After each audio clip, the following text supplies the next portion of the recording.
Սիրելիներ, մեր Տեր ու Փրկիչ Աստծո Հիսուս Քրիստոսի խաղաղություն թող լինի ձեզ բոլորիդ հետ, որ սիրեցիք մեր Տիրոջ Հիսուսի փառահեղ հայտնվելը, օրհնյալ լինի նրա սուրբ ու պատվական անունը,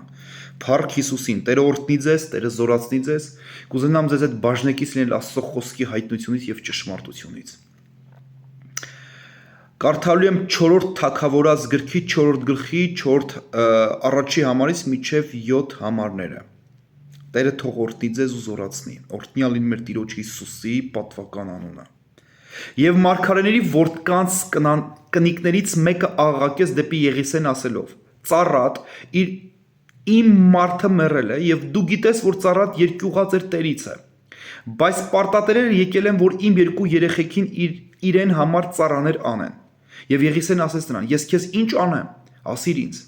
Ինչ ունես տանդ, եւ նա ասեց. աղախինդ իր տանը ամենևին ոչինչ չունի, բացի մի աման յուղից։ Եւ նա ասաց. գնա դրսից քո բոլոր դրացիներից դատարկ ամաններ ուզիր, քիչ չհավաքես։ Եւ տունդ մտիր ու դուրդ քո ետևից քո որդկանց ետևից կողպիր, եւ յուղը լցրու այն բոլոր ամանների մեջ, եւ լցվածները վեր առ։ Եվ կինը գնաց նրա կշտիցը եւ դուռը կողպեց իր ետևից եւ իր որդկանց ետևից, նրանք իրեն ամաններն էին տալիս եւ նա լցնում էր։ Եվ երբ որ ամանները լցվեցան, ասեց իր տղային. «Էլ աման տուր ինձ», եւ նրան ասեց. «Էլ աման չկա», եւ յուղը դադարեց։ Եվ կինը եկավ ու պատմեց Աստծո մարդին, նա էլ ասաց. «Գնա յուղը ծախիր եւ պարտքդ վճարիր եւ մնացածով ապրիր դու եւ տղերքդ»։ Համար առաջի բանը։ Այսօր մեզանից ամեն մեկին համար առաջինը, որ հարկավոր է անել մեր Տիրոջ Հիսուս Քրիստոսի առաջ, դա խոստովանել մեր իրական կարգավիճակը, թե ինչ կարգավիճակում են գտնվում մենք։ Համար առաջինը, անկեղծ լինել Տիրոջ առաջ։ Արդյոք այսօրվա քո եղած յուղը, որ դու ունես, հերիք է քեզ ապրելու եւ քո երեխաների համար։ Արդյոք այսօր այն յուղը, որ դու ունես, քո ամանների մեջ ասեց ծառատ ոչ մի բան չունի, աղախինդ ոչ մի բան չունի, ասեց, բացի մեկ աման յուղից։ Այսինքն դա հերիք չի, դա չեմ կարա ինձ համար դաժե ապրելու համար հերիք չի սա։ Դաժե չեմ կարա իմ տղաների համար, իմ որդկանց, իմ դուստրերի համար ինչ որ մի բան էլ անել։ Ծանոթացես իստորիան։ Ինչքան ենք այսօր մենք աղոթում մեր զավակների համար, ինչքան մայրեր ու հայրեր կան, որ աղոթում են իրանց որդիների, դուստրերի համար, լավ եք անում, Տերը օրհնի ձեզ։ Բայց տեսնում եք, ասում ենք, ռեզուլտատ չկա, արդյունք չկա, չեմ տեսնում դրա արդյունքը։ Աղախինը խոստովանեց, տվյալ կինը խոստովանեց, որ տղաներից գերության են տանում։ Եվ այն ինչ ունեմ, դա չի երիքում այսօր։ Մի բան ասա, ինչ անեմ, Աստծո մարդ։ Մի բան տուր ինձ, մի բան ասա, որ ես անեմ։ Առաջի պայման համար առաջին մեզանից ամեն մեկին, մանավանդ Լաուդիկե եկեղեցու հրեշտակին ուղված ուղերձը։ Տեսեք ինչ է ասում։ Եվ Լաուդիկե եկեղեցու հրեշտակին գրի. Սա է ասում ամենը, հավատարիմ եւ ճշմարիտ վկան, Աստծո արարածների սկիզբը։ Գիտեմ քո գործերը, որ ոչ սառն ես եւ ոչ տաք։ Օթե դու սառը լիներ կամ տաք, ուրեմն որովհետեւ գաղջ ես, այսինքն գոլ ես եւ ոչ տաք եւ ոչ սառը, քեզ պիտի փխսեմ իմ բերանից։ Ինչի մարատերն ասում քեզ պիտի փխսեմ, որովհետեւ ասում ես, թե ես հարուստ եմ եւ մեծացա եւ ոչ մի բանի կարոտ չեմ, բայց չգիտես, թե դու թշվառ, ողորմելի եւ աղքատ եւ կույր եւ մերկ ես։ Տեսնում ես, այսօր Լաուդիկե եկեղեցին կարիք ունի խոստովանելու իր իրական կարգավիճակը, թե ինչ կարգավիճակի մեջ է։ Տվյալ կինը իրական ձևով խոստովանեց, որ ես այսօր այն ինչ ունեմ, ինչ չի երիքում։ Չի երիքում նաեւ իմ որդկանց համար, չի երիքում իմ տան համար։ Այն յուղը, որ ես ունեմ, այն հարաբերությունը, որ ես ունեմ, այսօր չի հերիքում։ Յուղը դա հարաբերության խորհրդանիշն է, Աստծո հետ մտերմության խորհրդանիշն է։ Տեր Հիսուս Քրիստոսը Հովանու ավետարանի 10-րդ գլխի 10 համարում ասում է. գողը գալիս է ինչի համար, գողանալու, սպանելու եւ կորստի մատնելու, բայց ես եկամ, որ դուք կյանք ունենաք առավել։ Ռուսերեն թարգմանության մեջ ասում է, чтобы вы имели жизнь с избытком։ Որ մենք ունենանք առավել, բայց այսօր չկա այդ առավելը։ Մենք այսօր չունենք այդ առավելը, սկի մեզ չի երիքում։ Մենք մեր սեփական աղոթքի կյանքը, մեր փոխհարաբերությունը այսօր մեր Տիրոջ Հիսուս Քրիստոսի հետ սառելա։ Լսի իմ սիրելի եղբայր ու իմ սիրելի քույր, իմ հավատակից ընկեր, այսօր մեզ հարկավոր է իրապես խոստովանելու, թե մենք ինչ կարգավիճակի մեջ ենք։ Այս հպարտ, որ ես ոչ մի բանի կարիք չունեմ, ես արդեն ամեն ինչ ունեմ, ես արդեն ամեն բանի հասել եմ, բայց Տերն ասում է, որ դու մերկ ես, որ դու կույր ես, որ դու ողորմելի ես, դու թշվառ կարգավիճակի մեջ ես ու քեզ հարկավոր է խոստովանել ու քեզ հարկավոր է տեսնել քո մերկությունը։ Տեսնել իրապես քո կարգավիճակը, որ ասես Տեր, ես կարիք ունեմ նորովի նորոգվելու։ Տեսեք, երբ որ կինը խոստովանեց իր իրական կարիքը, որ ծառատ այսօր բացի միաման յուղից ուրիշ ոչ մի բան չունի, դա էլ չի երիքում սկի։ Եղիսեն ասես գնա քո դրացիներին խնդրի դատարկ ամաններ եւ տար քո տուն, դուռը անպայման կողպես։ Գիտես, այսօր սա նման է նրան, որ այսօր մեզանից շատերս այսօր շատ ունենք հավաքած ինֆորմացիաներ, քարոզներ, գրքերից վերցված շատ ինֆորմացիաներ, բայց դրանք դատարկ են։ Վերցրել ենք մեր շուրջը այնքան, որ հոգևորապես ձեր աչքերը բացեք, կտեսնեք ձեր շուրջը ինչքան ձեր սենյակի մեջ, ինչքան դատարկ ամաններ կա։ Գիտես ինչի մարա դատարկ, որտեղ դրանք կյանքի չեն կոչվե, դրանք չեն կիրառվե, դրանք յուղով չեն լցվե, դրանք մտերմություն չեն ստեղծե Աստծո հետ։ Ոչ թե ես ասում եմ, որ դու սխալ քարոզ ես լսել կամ սխալ գիրք ես կարդացել, այլ ես ասում եմ, որտեղ դու դրանք չես կիրառե քո կյանքում։ Դրանք դեռ դատարկ են, այդ ամանները վերցրել ես։ Դու հիշի 10 կույսերին, լապտերները վեր առան, բայց յուղ չունեին։ Լապտերները վեր առան, 10 կույսերին հիշեք, 5-ը իմաստուն, 5-ը հիմար, հիմարները վերցրին նույնպես լապտերները, բայց յուղ չվերցրին իրանց հետ, իրենց անոթները դատարկ էր, յուղով մտերմություն չկար, բլիզես, մտերմություն, հարաբերություն չկար, Տիրոջ Սուրբ Հոգու հետ, և մեր Տեր Հիսուս Քրիստոսի շնորհքը, Հայր Աստծո սերը եւ Սուրբ Հոգու հաղորդությունը լինի ձեզ բոլորիդ հետ։ Ես չունեմ այդ հաղորդությունը, որը կյանքի կկոչի այն գրքից վերցված ինֆորմացիա, այն քարոզից լսած ճշմարտությունը, որ կյանքի կկոչի իմ կյանքում։ Ես ինչքան եմ լսել, ինչքան տենց անոթներ կան քո շուրջը, թե ինչպես լավ կին լինես, կամ ինչպես լավ հայր լինես, ինչպես լավ ամուսին, ինչպես լավ մայր, ինչպես ծառայես, ինչպես մտերմանաս Աստծո հետ, ինչքան տենց սիրելի իմ քույր ու եղբայր անոթներ ու ամաններ ունես, բայց մեջը յուղ չկա, բայց դրանք կյանքի չեն կոչվե, դրանք չեն լցվե յուղով, ինչքան տենց աղոթքներ ունես արված, բայց դրանք չեն լցված յուղով։ Սուրբ Գիրքն ասում է, կարդում ենք 3-րդ պունկտ, ասում է գնա դուռդ փակի։ Ես դրա մասին օրեր առաջ խոսել եմ, որ մտնես քո սենյակ Մատթեոս 6:6 աղոթքի հետ կապված։ Մտիր քո սենյակ, դուռդ փակիր եւ ծածուկ քո հորն աղոթիր։ Ես դրա մասին մանրակրկիտ խոսել եմ, թե ինչ է նշանակում դուռդ փակիր։ Սա այն մտերմությունն է, որ դու առանձնանում ես Տիրոջ Հիսուս Քրիստոսի հետ։ Սա այն մտերմությունն է, որ դու փափագ ունես առանձնանալու։ Սա այն դռներն են, որոնք շատ անգամ արգելում են քեզ լցվելու յուղով։ Ասում է մի տրտմեցրեք Աստծո Սուրբ Հոգուն։ Դրանից առաջ 29 համարում, Եփեսացիներից 4:29 համարում ասում է, թող մի գեշ խոսք, ռուսերեն մեջ ասում է, թող փտած խոսք ձեր բերանից դուրս չգա։ Այլ շինիչ խոսք, այլ կառուցող խոսք։ Բայց ինչքան է ես չեմ կարող արգելքներ ունեմ այսօր, ես չեմ կարողանում լցվել Սուրբ Հոգով, որտեվ տրտմեցնում եմ Աստծո Սուրբ Հոգուն։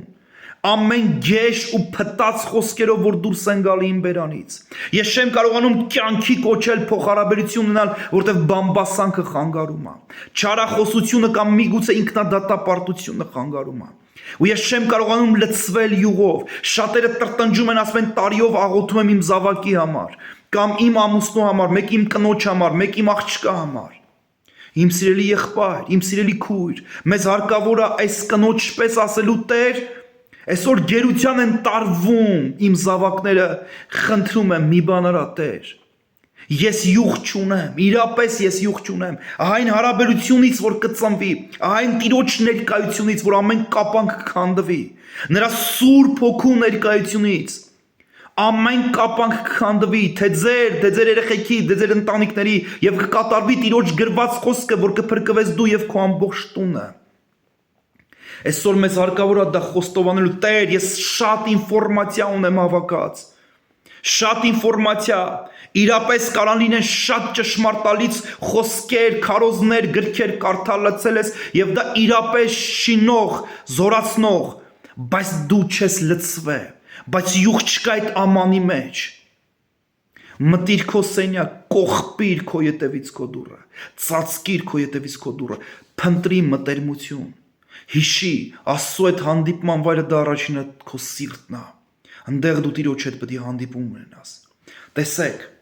որից հետո երբ որ լցվավ ամանները արդեն կային, 10 կույսերին եմ նորից հիշում, 25-րդ գլուխ Մատթեոսի ավետարան առաջի տողից սկսված։ Ասма նրանք վերցրեցին իրենց լապտերները, հիմար կույսերը, բայց յուղ չվերցրեցին։ Եվ չեն լցվում ամեն օր Տիրոջ հետ մտերմությունով, չեն լցվում ամեն օր Տիրոջ հետ փոխհարաբերությունով, հաղորդակցությունով, նրա ճշմարտությունով, աղոթքով, փառաբանությունով, խոսքով, երկրպագությունով, հանդիպումով,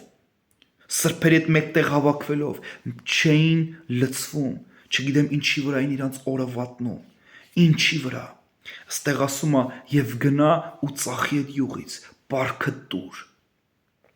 Շատ անգամ մեզ նորից կրկնում եմ Հովհաննեսի 10:10-ը, եւ ասում եմ ես եկամ որ դուք կյանք ունենաք առավել քան կյանք։ Այս կյանքն, այս ներկայությունը, որ կքանդի քո զավակների կյանքից ամեն տեսակ կապանք։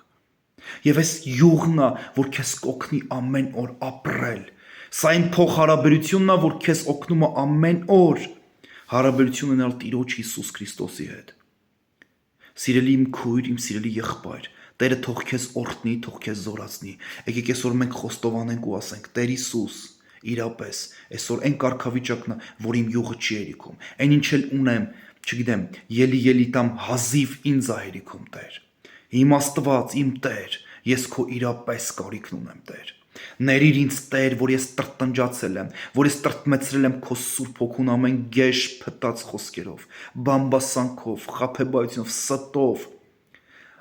ինքս ինձ արդարացնելով, որ ասում եմ ժամանակ չունեմ ամեն օր, բայց այդ ժամանակ չունենալը արդարացում չի մեր Տիրոջ գահի առաջ։ Ներիր ինձ իմ փրկիչ Աստված Հիսուս Քրիստոս։ Ուզում եմ վերականգնվեմ, Տեր, շատ անոթներ կա իմ շուրջը, լապտերներ կա, որ վերցրել եմ, բայց մեջը յուղ չկա, կյանքի չի կոչվի, Տեր։ Միայն կյանքի կոչվի, որտեղ Հիսուսն ասում է, մարմինը ոչ մի բանի պետք չի։ Հոգին է կենթանացնողը։ Այն խոսքերը, որ ես ես ասում եմ, հոգի է եւ կյանք։ Մենք պետք է հաղորդակցություն ունենանք Աստծո հոգու հետ, Աստծո խոսքի հետ, որ լցվենք, կենթանանա մեր մեջ այդ ամեն մի խոսքը, որտեղ Տիրոջ խոսքերը հոգի է եւ կյանք։ Նա երկսայրի սուրը, խնդրում եմ ձեզ, եկեք ասելու Տեր, մեզ խրատ ես տալ, ուզում ենք ընդունենք քո խրատը։ Տեր, մեզ խորհուրդ ես տալ, ուզում ենք ընդունենք քո խորհուրդը։ Տեսեք ինչ ասում Լաոդիկեի եկեղեցում, ասում է, որովհետև ասում ես, թե ես հարուստ եմ եւ մեծացա եւ ոչ մի բանի կարոտ չեմ, բայց չգիտես թե դու թշվառ ես, ողորմելի ես եւ աղքատ եւ կույր եւ մերկ։ Ես խրատ եմ տալի քեզ, խորհուրդ եմ տալի քեզ, ինձանից կրակով փորձված ոսկյար, որ հարստանաս, սպիտակ հանդերձներ, որ հագնես, որ քո մերկության ամոթը չերևա, եւ դեղդիր աչքերիդ, որ տեսնես։ Ես որոնց որ սիրում եմ, հանդիմանում եմ եւ խրատում եմ, ուրեմն ջանք արա եւ ապաշխարիր։ Ահա, դալշե կարդում եմ, ահա ես դրան առաջին կանգնած եմ եւ թակում եմ, եթե մեկը լսի իմ ձայնը եւ դուռը բացի, կմտնեմ նրա մոտ եւ կընտրեմ նրա հետ եւ նա ինձ հետ։ Ահա ինչ մանգալի մեր Քրիստոս Աստված։ Փոխհարաբերություն, մտերմություն, близость с Богом, близость։ Ահա թե ինչ մանգալի մեր Տերը ինչի համար է թակում քո սրտի դուռը փոխհարաբերության։ Աստված ուզում է հարաբերություն ունենա քեզ հետ։ Աստված ուզում մտերմություն ունենա եւ Սուրբ Հոգու հաղորդությունը լինի ձեզ բոլորիդ հետ։ Սա ուղղակի բառ չեն միայն ծառայողներին չի վերաբերում, մեզ բոլորիս հետ։ Խնդրում եմ ձեզ, փափագեք Քրիստոսին, դարձեք դեպի Քրիստոսը եւ խոստովանիր քո իրական կարգավիճակը, որ դու գտնվում ես, եւ խոստովանելուց հետո հանգարց ձեռքերդ չծալես ու ասես դե ինչ պետք է անեմ։ Գործիր ընթացքիդ մեջ, սկսիր քայլել Տիրոջ հետ։ Հիշիր Առակաց 5-րդ գլուխը։ Ներողություն, թե 3-րդ գլուխը։ Ասում է 6 համարում այնտեղ գրված, ասում է քո բոլոր ճանապարհերիդ մեջ ճանաչիր Տիրոջը եւ նա կուղի քո շավիղները։ Սկսի քո ընթացքի մեջ, մենակ լսելուց հետո խնդրում եմ ձեռքերդ չծալես։ Վեր կաց եւ գործիր եւ քայլիր։ Արա այն ինչ չես արել, հիշի սիրելի իմ եղբայր ու քույր, քո մի տարի առաջվա հավաքած քո յուղը, քո 2 տարի հավաքած քո հարաբերությունները Աստծո հետ, սրանով չի, որ դու առաջնորդում ես, դա 3 էր արդեն։ Միգուցե 10,000-ներն են ապաշխարել, միգուցե մի միլիոններն են բժշկվել, միգուցե շատ զորավոր հանդիպում ես ունեցել Հիսուսի հետ, բայց այսօր հարցը հետևյալն է, այսօր հիմա դու գտնվում ես նրա մեջ, թե չէ։ Արդյոք դու նույն փոխհարաբերության մեջ աճում ես Տիրոջ հետ։ Բայց դու մտածում ես քո անցած տարվա նախանցած 5 տարի առաջվա յուղի մասին, սիրելի քույր, իմ սիրելի եղբայր, դա արդեն պակասում է։ Քեզ այսօր ամեն օր տապանակ բերվող հացը պետք է ամեն օր դնեին Տիրոջ առաջ։ Ամեն օր կրակը չպետք է հանգներ։ Ղևտասիների գրքի մեջ է գրված, չէ՞, 6-րդ գլխի մեջ չեմ սխալվում։ Ամեն օր պետք է ցախ դնեին այդ կրակի վրա, այդ կրակը պետք է չթողնեին, որ հանգներ։ Իմ սիրելի քույր, բայց դու ապրում ես քո անցած տարվա, 5 տարվա, 6 տարվա փոխհարաբերությունով։ Յուղը բրծել է արդեն։ Լապտերները, որ շարժում ես, էլ յուղի ձեն չի գալի, չի շարժվում։ Վերադարձիր Տիրոջը, խոստովանիր եւ վերականգնիր։ Հիշիր, որտեղից ընկար Տերն ասում է։ Ապաշխարիր եւ վերադարձիր, որտեղ դու թողել ես քո առաջի սերը, քո մտերմությունը, քո ջերմությունը։ Խնդրում եմ քեզ, վերադարձի Հիսուսին։ Օրհնյալ լինի մեր Տիրոջ անունը, հիշում եմ Հռոմեացիներից 12:11, որ գրված է։ Ջանքի մեջ ասма թույլ չլինեք, հոգով ջերմեռանդ եղեք, Տիրոջը ծառայեցեք, հոգով ջերմեռանդ եղեք։ Ռուսերենի մեջ ասում է «Вы сердцах не ослабевайте, духом пламеняйте, Господу служите, духом пламеняйте, аллилуйя, Господь, փառքես Հիսուս։ Փառքես Տեր, հոգով ջերմեռանդ եղեք, բայց դրանից առաջ գրված է ջանքի մեջ թույլ չլինեք, չթուլանաք ջանքի մեջ, խնդրում եմ քեզ, քո անցած տարվա 5 տարվային ջանքը, որ դու հիշում ես, բայց այսօր այդ ջանքով չես շարժում Տիրոջ հետ, չես քայլում Տիրոջ հետ, խնդրում եմ քեզ, ջանքով թույլ չլինես, որ կանաս հոգով ջերմեռանդ լինես եւ Տիրոջը ծառայես, որտեվ գոլ վիճակը Տերը փխսում է։ Դու պետք է տաք լինես, ջերմեռանդ, վառվող, դուխом пламенять։ Ռուսերեն թարգմանությամբ ասում է։ Հիսուսը օրհնի քեզ, Հիսուսը զորացնի քեզ, սիրելի քույր ու աղբեր։ Խնդրում եմ քեզ, վերադարձիր Հիսուսին։ Վերականգնիր քո լապտերների մեջի յուղը, քո փոխհարաբերությունը Հիսուս Քրիստոսի հետ։ Տերը թող քեզ օրհնի ու զորացնի քեզ։ Օրհնյալ լինի մեր Տիրոջ Հիսուսի պատվական անունը։